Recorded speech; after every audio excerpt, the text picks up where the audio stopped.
quiero hablarle de la duda. Los que tenemos 32, 33 años así, escuchamos alguna vez en casa, a ver, alguno capaz que me entiende. En casa, a la tarde, se escuchaba mucho la radio para saber lo que pasó en Montevideo. No, pero una cosa más numeral. A la noche, a la noche uno estaba preocupado por la nación, la provincia, y a veces se enganchaba con otras provincias. Y en ese programa que era todo timba, era todo quinela. Los quineleros enseguida la cazaron acá cuando dijimos, no, la nación. Y porque, bueno, yo les conté, yo por estas calles levantaba quinela cuando era chico.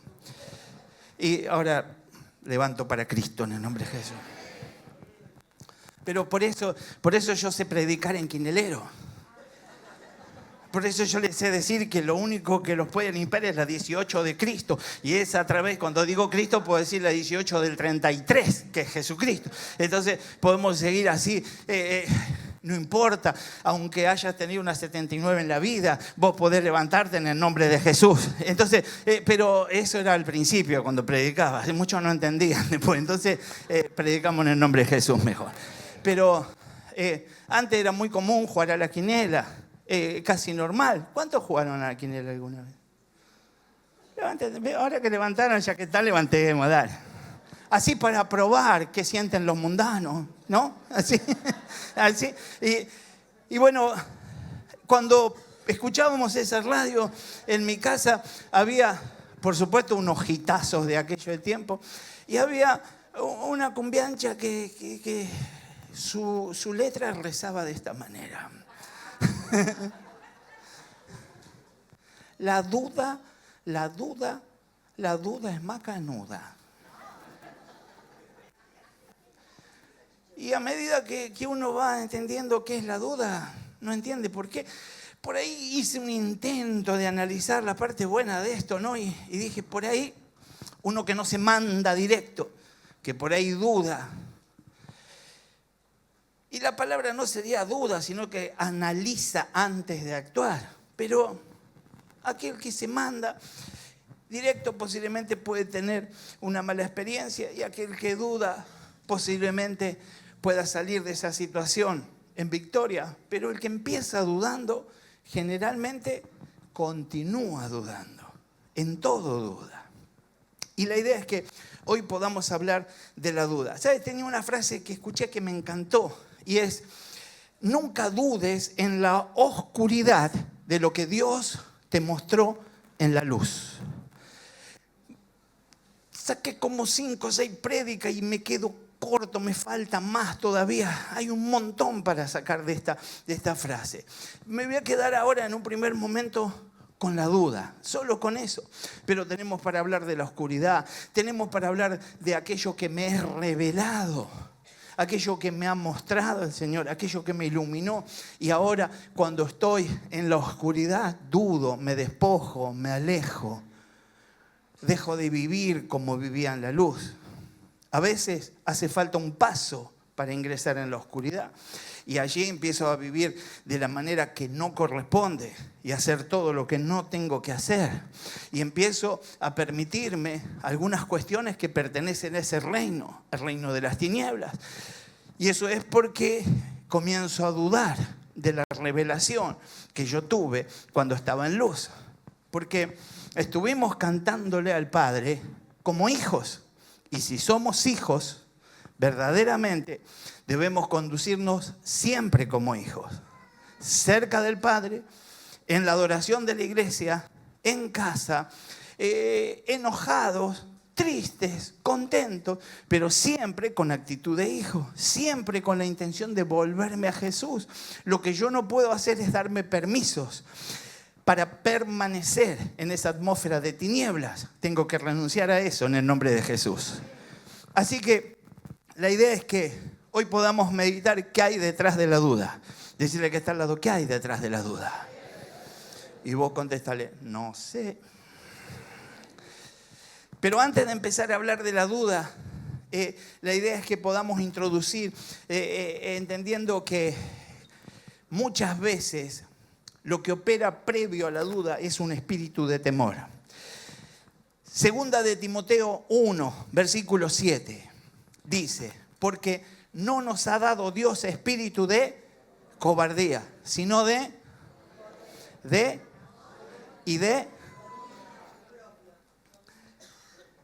¿Qué creen que va a hacer el enemigo con el poder, con el amor y el dominio propio que el Señor te dio, que el Espíritu te dio?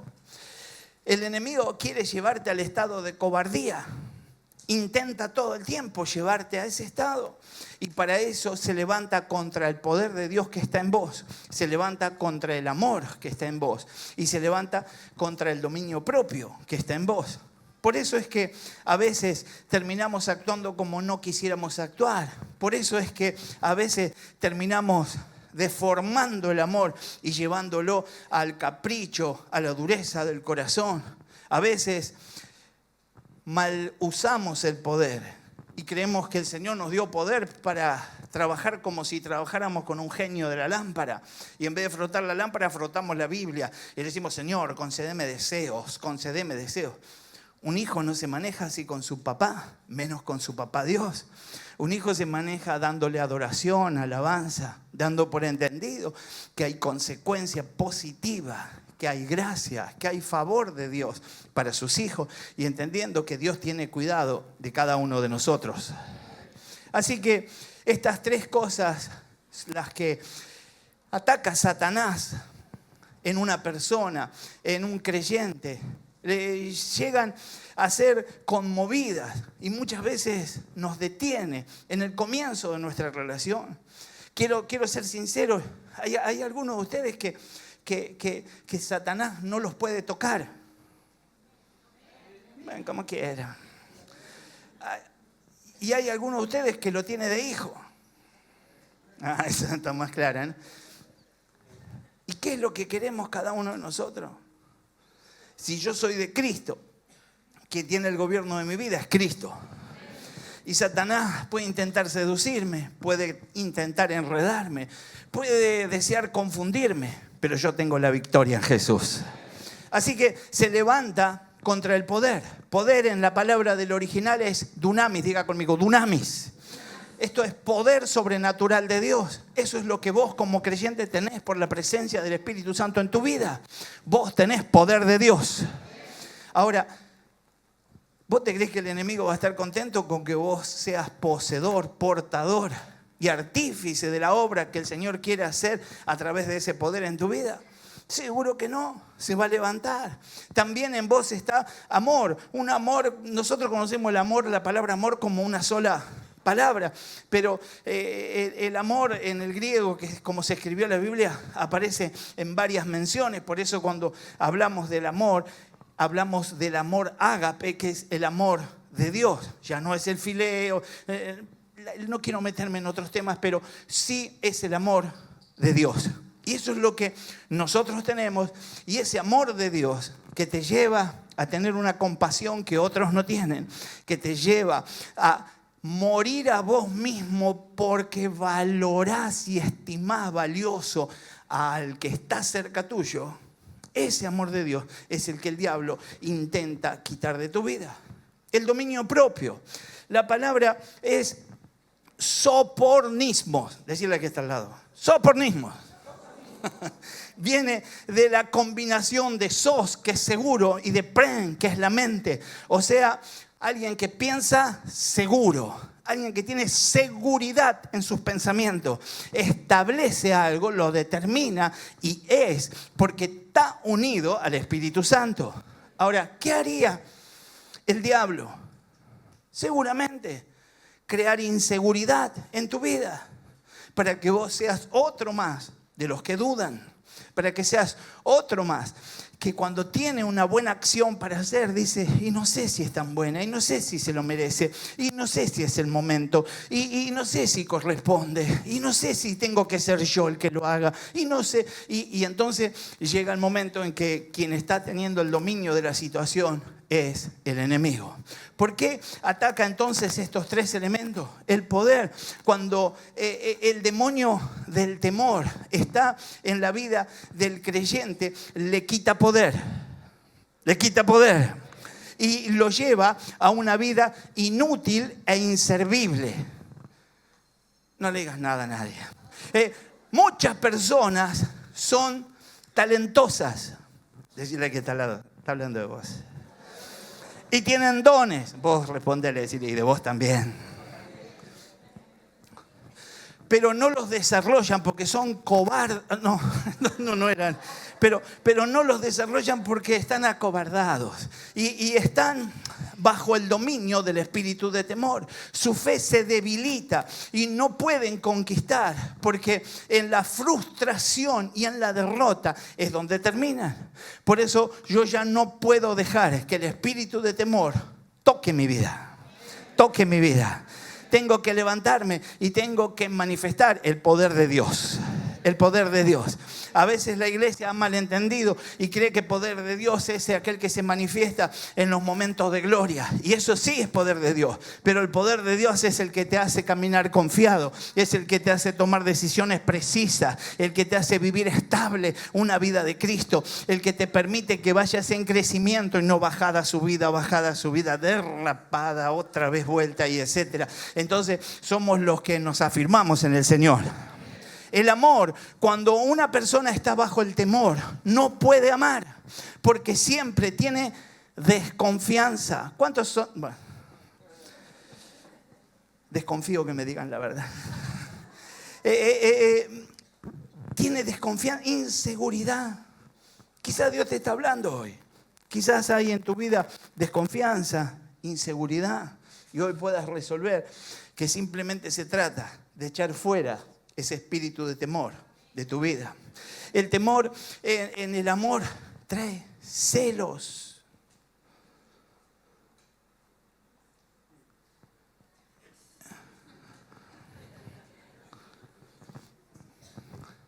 ¿Cuántos fueron celosos muchos años atrás? Hace mucho, pero mucho. Y no hablo de celoso de la pareja, nada más.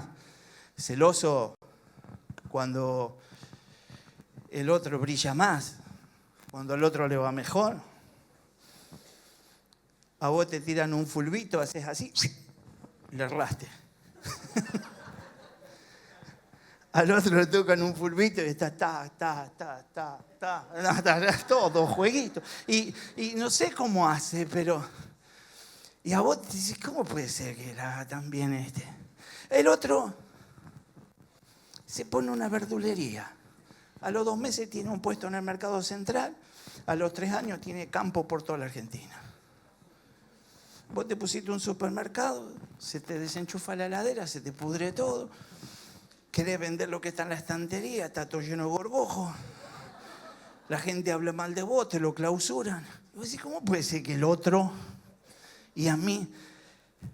Y en ese momento los de Casa de Dios dicen, bendigo a aquel que le va bien.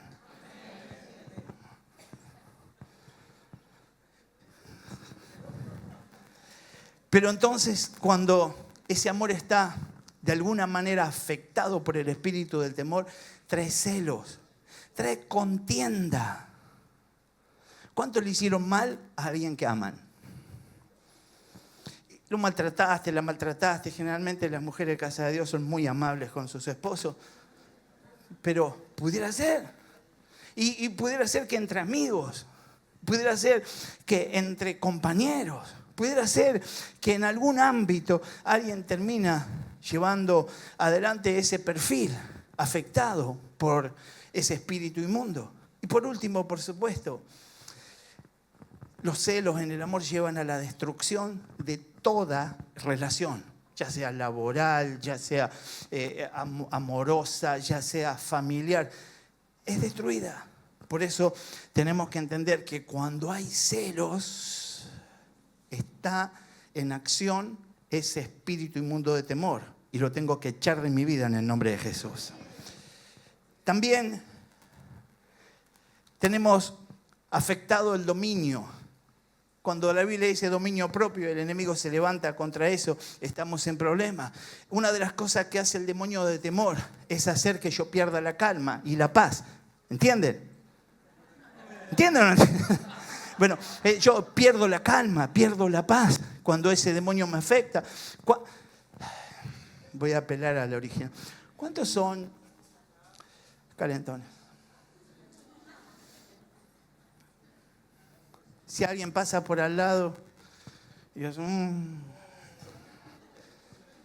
¿bendicen al prójimo que va en el otro auto ustedes?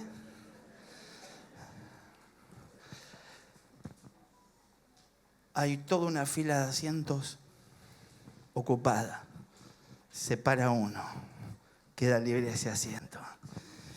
Yo me preparo. Me voy a sentar. Viene otro así y se sienta antes que yo. ¿Qué le digo? Disfruta de tu asiento.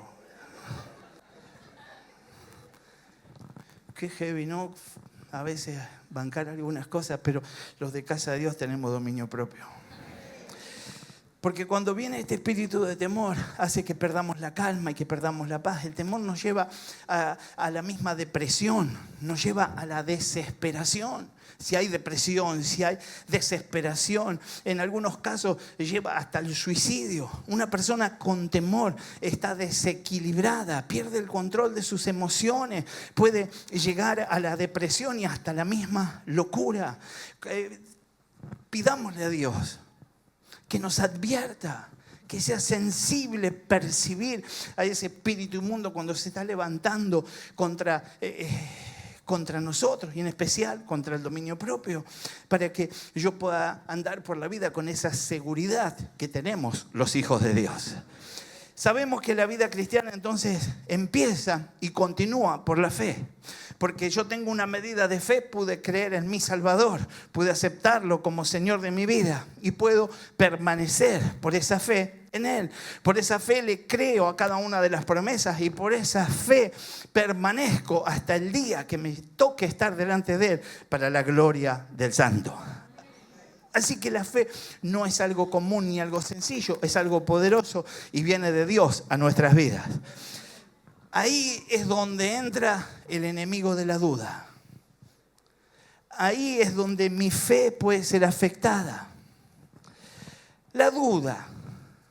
La idea es que yo pueda meditar hoy y pueda salir de este lugar ministrado, resolviendo si hubiera algún problema en mi fe, si la duda se ha levantado. Muchos ministerios, muchos siervos de Dios permitieron que el escudo de la fe se incline, quede a un costado. Fue difícil portarlo en el lugar que debe estar. Fue difícil sostenerlo en el espacio que tiene que estar para que yo esté cubierto. Y un día me relajé y lo apoyé a un costado. Y un día me relajé y lo voy llevando como si llevara un bolso. Y un día me relajé y simplemente me lo olvidé en casa. Y ahí es donde soy atacado por este enemigo, que es la duda. Este es el segundo espíritu inmundo que se presenta en la vida de los cristianos y lo hace para matar nuestra fe, para asesinar tu fe. Y vos sos quien tiene a cargo esa fe. La Biblia dice que el Señor nos dio medidas de fe. ¿A quién se la dio? Decirle que está al lado a vos. Y vos también contestarle, y a vos también. Así que, ¿quién es responsable? Nosotros. Alguien puede orar. El líder puede cubrirte. El pastor te cubre y te bendice. Pudiera ser que tu familia esté en Cristo y te bendigan todo el tiempo. Pero cuando ese espíritu inmundo llega, es necesario que vos entiendas que te tenés que servir de lo que Dios te dio, y esa es la fe. Y no la tenés que dejar tocar en el nombre de Jesús. En el nombre de Jesús. Así que entendemos que cuando llega este espíritu inmundo, se presenta en la vida del cristiano para matar nuestra fe, para hacerlo desistir del servicio. El significado de duda es vacilación, falta de determinación ante varias posibilidades de elección sobre creencias, noticias o hechos. Un sinónimo para la duda: desconfianza, incertidumbre, indecisión, vacilación, sospecha, recelo. Por último, temor. Somos libres en el nombre de Jesús. Estos demonios nunca trabajan solos. Tienen una cadena de operación, pero el fin es el mismo: matarte. ¿Qué quieren? Matarte. Porque la duda es capaz de apartarte. Porque se manifiesta después de la divagación en el pensamiento en contra de una verdad que ya está establecida. Un ejemplo, en Marcos 16, versículos 17 y 18. Estas señales acompañarán a los que crean. ¿A quiénes? En mi nombre expulsarán demonios, hablarán nuevas lenguas. Versículo 18. Tomarán serpientes con sus manos y cuando beban algo venenoso no les hará daño alguno. Decirle que está al lado: dame un gamesán. Bueno, no le digas nada por ahora, no hay idea. No les hará daño alguno. Y luego dice el mismo pasaje: pondrán las manos sobre los enfermos y estos recobrarán la salud. El pensamiento contrario que se manifiesta es: ¿y si me hace mal el veneno? ¿Y si me pica la víbora? ¿Y si no se sana aquel por el que oré? ¿Y si lo estoy liberando y se me pone bravo? Y la duda comienza a operar en contra de lo que Dios te llamó a hacer. El pensamiento contrario es algo que tenemos que sacar. No tenemos que cohabitar con dos posibilidades. Yo soy de Cristo y todo lo puedo en su nombre. La duda puede llegar a excavar tan profundo en nuestra mente. Es decir, que podría llevarnos a una actitud distinta. Puede levantarse en contra de eso tan valioso que vos tenés, hasta el punto de extraerlo por completo de tu vida. De esa sustancia que maneja lo que es imposible y lo hace posible. Y esa es la fe. Así que tenés que guardar y cuidar tu fe en el nombre de Jesús. Porque esto te lleva a desagradar a... ¿Cuánto le quieren agradar a Dios? Hebreos 11, versículo 6 dice: pero sin fe es imposible agradar a Dios. Porque es necesario que el que se acerca a Dios crea que le hay y que es galardonador de los que le buscan. Cuando nos acercamos a Dios, dos cosas, decirle que está al lado, dos cosas: creer que le hay y ahora entender que hay galardón, hay premio para los que lo buscan. Me gozo en cómo casa de Dios busca al Señor. Así que la idea es que podamos meditar entonces y pensar qué hacer con la duda. Hay que entender que la duda es fatal. ¿Cómo es la duda? Fatal. La duda tiene la intención no solamente de que te muevas de un extremo a otro, que pierdas el tiempo, que te desenfoques, sino que también tiene la intención de matarte, como dijimos, por la falta de fe. Cuando completa la obra, cuando tu fe es arrancada, es cuando la duda entonces ganó la batalla. Vamos en contra de la duda en el nombre de Jesús. Mateo 17, versículo 20. Jesús le dijo: por vuestra poca fe. ¿Por qué cosa? Porque de cierto os digo, si tuviera fe como un grano de mostaza, diréis a este monte: pásate de aquí a allá, y se pasará, y nada os será imposible. Y nada os será imposible. Y nada os será imposible. Necesito entonces tener una fe pequeña, pero fe. Mire, el texto traducido nos lleva a entender que está hablando de poca cantidad de fe. Pero la idea es que todo el pasaje, todo el contexto y toda la Biblia me lleva a que yo pueda entender que la fe tiene cierta dimensión, tiene tamaño, y eso es lo que yo tengo que trabajar para que alcance crecimiento. Podríamos traducirlo, podríamos tratar de llevarlo a otras palabras sin mover nada de lo que diga la Biblia, simplemente para poder interpretarlo, ¿me entiende? Bueno, otro día. ¿Me entiende? Es para poder interpretarlo. Entonces, yo podría decir, en vez de por vuestra poca fe, podría decir por vuestra fe, que es chiquita. Es que suceden estas cosas. ¿Y hasta dónde es de chiquita mi fe? Y entonces el Señor dice, es muy chiquita, porque si tu fe tan chiquitita fuera, chiquita, pero como un granito de mostaza, sería capaz de desarrollarse, crecer, convertirse en una planta y llegar a ser un árbol como tantos otros árboles. Entonces tengo que ir por ese crecimiento en fe en el nombre de Jesús. Así que tengo que determinarme que voy por una fe mayor, por una fe más grande. Si tuviera fe como un grano de mostaza, dirías a este monte, pásate de aquí a allá, y se pasaría, y nada os sería imposible.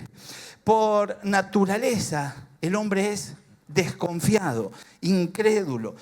Tendemos a buscar la solución a nuestros problemas por nuestros propios medios, pero generalmente dudamos. Y esta duda es la que nos hace perder la comunión con Dios. La duda te hace perder la comunión con Dios. Parecería que la venís haciendo toda bien, pero hay duda. Y con esto se pierde la comunión. Así que tenemos que desechar la duda en el nombre de Jesús. Él nos dice en su palabra que todo lo que pidamos al Padre en el nombre del Hijo, Él nos lo concederá.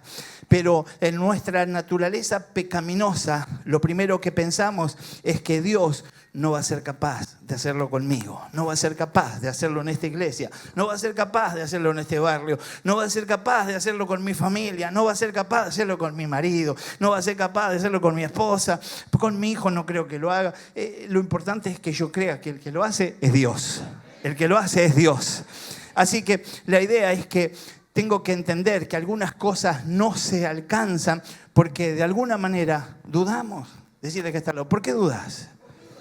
Pero ponerle los puntos, decir, ¿por qué dudas? Aleluya. Mateo 21, versículo 21 dice, respondió Jesús y les dijo, de cierto os digo, que si tuviereis fe y no dudareis, ¿y no qué? Y no dudareis, no solo haréis esto de la higuera, sino que si este monte dijeres, quítate y échate en el mar, será hecho. Y todo, ¿y qué? Y todo lo que pidieras en oración, creyendo, lo recibirás. Creyendo, lo recibirás. El Señor va a hacer cosas grandes con nuestras vidas. La idea entonces es que tengo que meditar. ¿Qué más falta tocar? Pudiera ser que nuestra fe no esté activa porque no conocemos al Cristo verdadero. Filipenses 3, versículo 7 dice, pero cuántas cosas eran para mí ganancia, las he estimado como pérdida por amor de Cristo. Y ciertamente aún estimo todas esas cosas como perdidas por la excelencia del conocimiento de Cristo, mi Señor, por amor del cual lo he perdido todo y lo tengo por basura para ganar a Cristo. Aleluya. La NBI lo dice de una manera muy, muy especial. Sin embargo, 3:7 de Filipenses, todo aquello que para mí era ganancia, ahora lo considero pérdida por causa de Cristo. Es más, todo lo considero pérdida por razón del incomparable valor de conocer a Cristo Jesús, mi Señor. Por Él lo he perdido todo y lo tengo por estiércol. ¿Cómo dicen ustedes? ¿Cacona?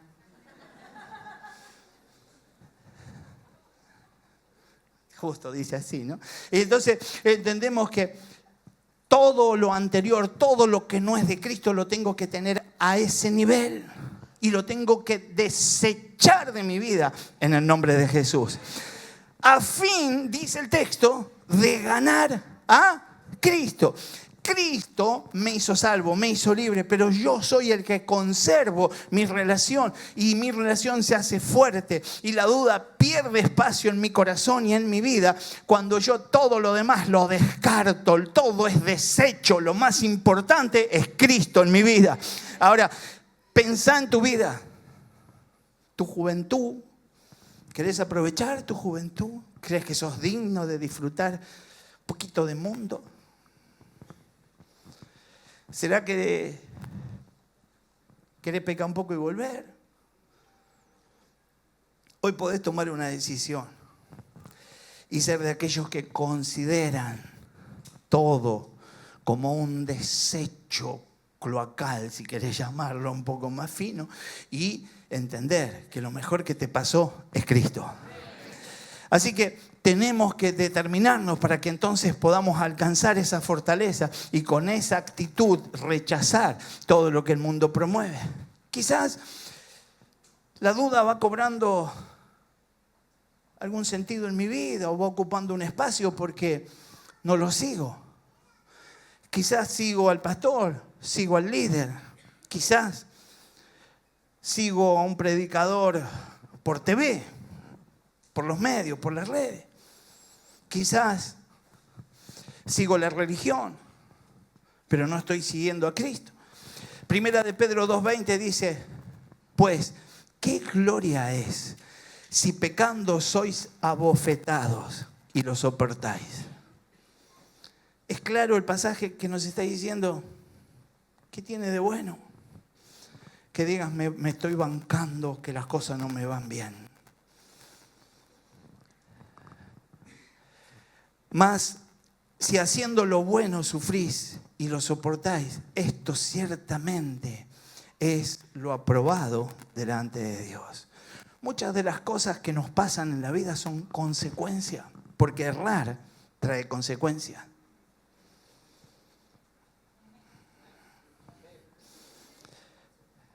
Nosotros nos quedamos con que la paga del pecado es muerte.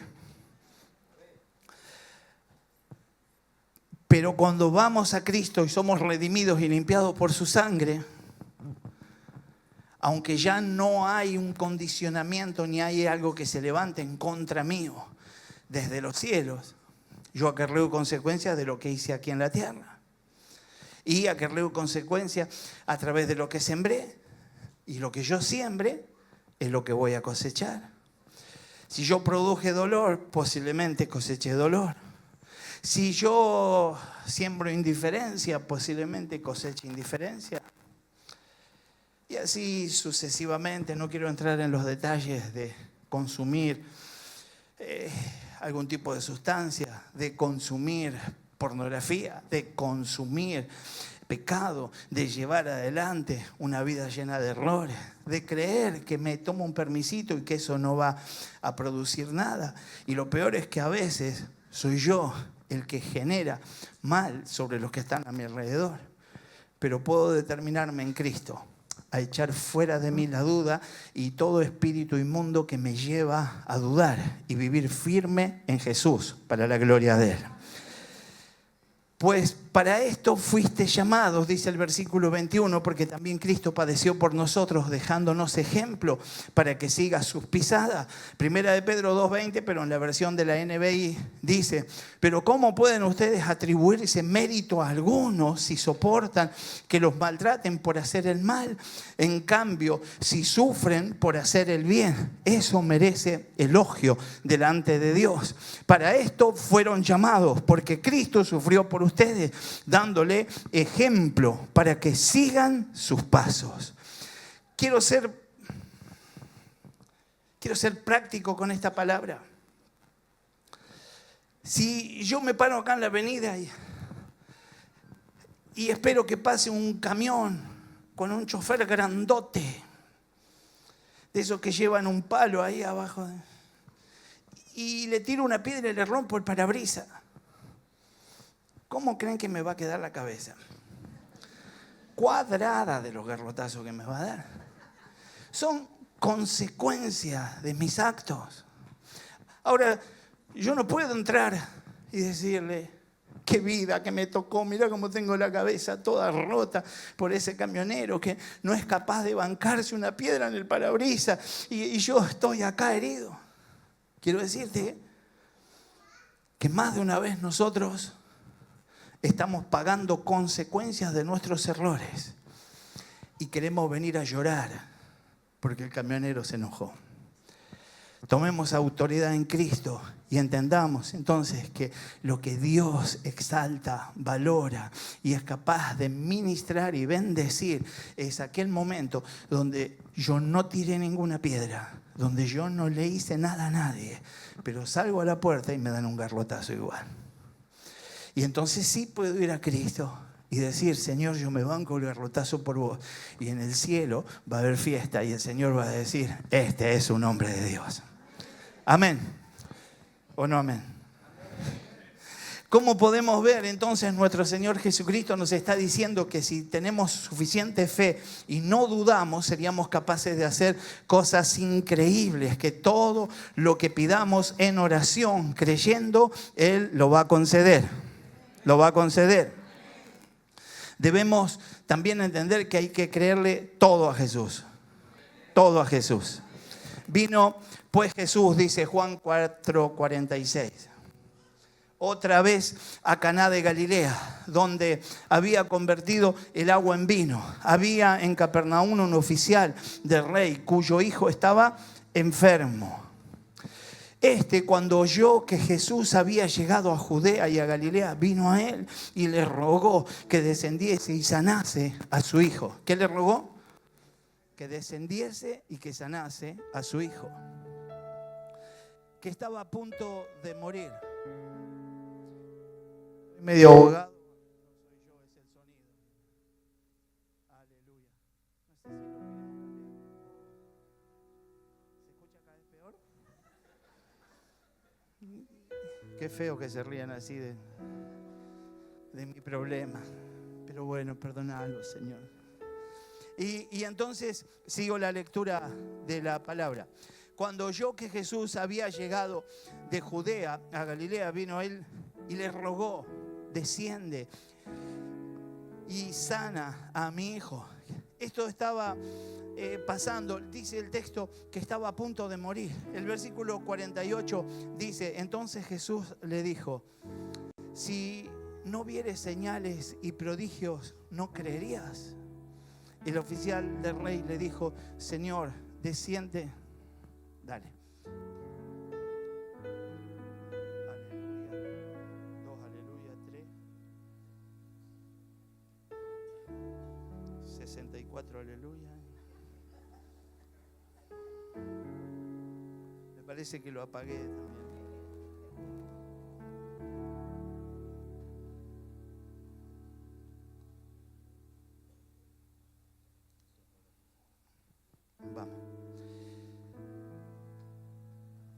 Vamos de nuevo. Entonces Jesús le dijo, si no hubiere señales y prodigios, ¿no creéis? El oficial del rey le dijo, Señor, desciende antes que mi hijo muera. Jesús le dijo, ve, tu hijo vive. Como le dijo, ve, tu hijo, aleluya. Y el hombre creyó la palabra que Jesús le dijo. ¿Qué hizo el hombre? Y se fue. Cuando ya él descendía, sus siervos salieron a recibirle y le dieron las buenas nuevas, diciendo, tu hijo vive. Entonces él les preguntó a qué hora había comenzado a estar mejor y le dijeron, ayer a las 7 le dejó la fiebre. Y el padre entonces entendió que aquella era la hora en que Jesús le había dicho, tu hijo vive. Y creyó él con toda su casa. Qué difícil ir a buscar a Jesús siendo autoridad del ejército, y que Jesús te diga, anda nomás, que ya estás sano. Seguramente no hubo duda porque él se marchó hacia su casa. Alguien que duda se queda y le dice, dame señal, dame prueba, dame un pañito, dame un fraquito de aceite, algo para volcarle en la cabeza cuando llegue. Decime una oración, ¿cómo tengo que decir cuando estoy frente al que está enfermo? Jesús dijo, anda, que ya está sano. Y él simplemente se fue, porque creyó que estaba sano.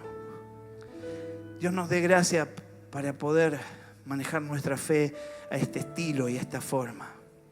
Lo próximo que tiene que pasar es que tenemos que regocijarnos en la palabra de Dios.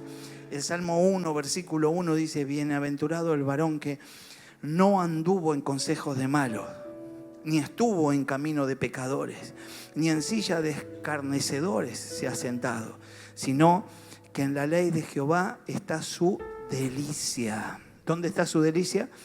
En la ley de Jehová. Y en su ley medita de día y de noche. La delicia tiene que estar en la palabra. Y tenemos que meditar de día y de noche.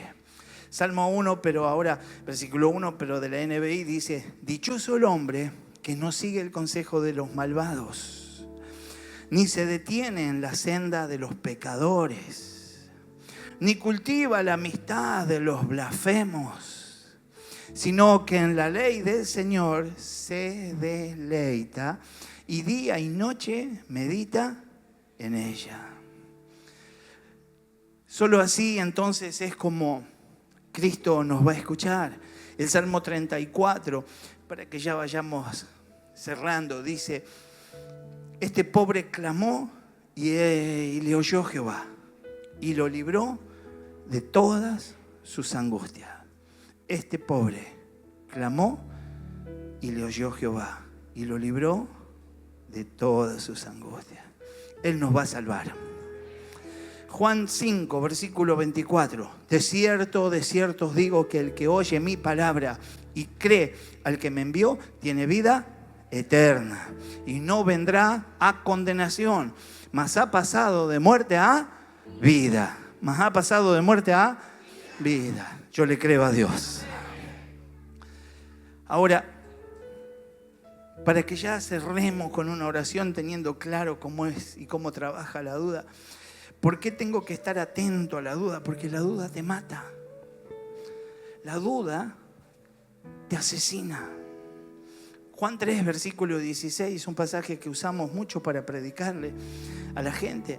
Porque de tal manera amó Dios al mundo que ha dado a su Hijo unigénito para que todo aquel que en Él cree no se pierda, mas tenga vida eterna. El 17 dice, porque no envió Dios a su Hijo al mundo para condenar al mundo, sino para que el mundo sea salvo por Él. Y el versículo 18 dice, el que en Él cree no es condenado, pero el que no cree ya ha sido condenado, porque no ha creído en el nombre del unigénito Hijo de Dios. Y esta es la condenación, que la luz vino al mundo y los hombres amaron más las tinieblas que la luz, porque sus obras eran malas. Porque todo aquel que hace lo malo aborrece la luz y no viene a la luz, para que sus obras no sean reprendidas. Mas el que practica la verdad viene a la luz, para que sea manifiesto que sus obras son hechas en Dios. Este es el Cristo que nosotros predicamos, el que sí escucha, el que nos libra de la angustia, porque al librarnos de nuestros pecados, Él nos justifica ante el Padre por el Espíritu Santo. Por el Espíritu Santo. Y a través de esto nos capacita para poder gozarnos en las tribulaciones. Romanos 8, versículo 28 dice: ahora bien sabemos que Dios dispone todas las cosas para el bien de quienes lo aman, los que han sido llamados de acuerdo a su propósito. Versículo 30: a los que predestinó también los llamó, a los que llamó también los justificó, a los que justificó también los glorificó. Y versículo 35 dice: ¿quién nos apartará del amor de Cristo? Pregúntale, decirle al que está al lado: ¿quién nos apartará del amor de Cristo? Y entonces describe una lista, el texto, y dice: la tribulación, o la angustia, o la persecución, o el hambre, o la desnudez, o el peligro, o la espada. Decirle al que está al lado: nada me aparta del Señor. No solo es gozarnos en las tribulaciones, sino que a pesar de ellas siempre le vemos la gracia de la vida. Y siempre Dios da y da en abundancia. Tengo que superar la duda en el nombre de Jesús. Mire, Santiago 1, versículo 6 dice: pero el que pida, pida con fe, sin dudar. Decirle que está, no dudes. Porque quien duda es como las olas del mar, agitadas y llevadas de un lado a otro por el viento. El que duda es como la ola del mar, que va para acá, para allá, nunca está firme. Echamos fuera la duda en el nombre de Jesús, porque tenemos fe. Hebreos 11, versículo 1 dice: es pues la fe la certeza de lo que se espera, la convicción de lo que no se ve. Así que yo estoy libre de la duda porque hay fe en mi vida. La duda, entonces, en la vida del creyente llega para simplemente entorpecer mi camino. Santiago 1:6 nos exhorta a pedir con fe y no dudar, porque la duda nos hace inestables. Tengo que afirmarme en el Señor. A pesar de no ver la respuesta inmediata, la fe nos permite confiar en el plan soberano de Dios. Dios tiene un plan. Dios tiene un plan. Quizás no llegó la respuesta, quizás todavía estás esperando que concluya esta situación, pero Dios tiene un plan. Jeremías 29:11 dice: porque yo conozco los planes que tengo para ustedes, afirma el Señor, planes de bienestar y no de calamidad, a fin de darles un futuro y una esperanza. La oración entonces nos conecta a la paz, a la sabiduría de Dios, dándonos fuerza en medio de la duda. Filipenses 4, versículo 6 dice: no se preocupen por nada. Decirle a que está al lado: no te preocupes por nada. Más bien en toda ocasión, con oración y ruego, presenten sus peticiones a Dios y denle gracias. Eso es fe. Eso es no tener duda. Presentar mi petición e inmediatamente doy gracias. Todavía no lo vi hecho, pero ya lo creo. Viene en el nombre de Jesús. Y la paz de Dios, dice versículo 7, que sobrepasa todo entendimiento, cuidará sus corazones y sus pensamientos en Cristo Jesús. Al llevar nuestras dudas a Dios en oración, encontramos la respuesta.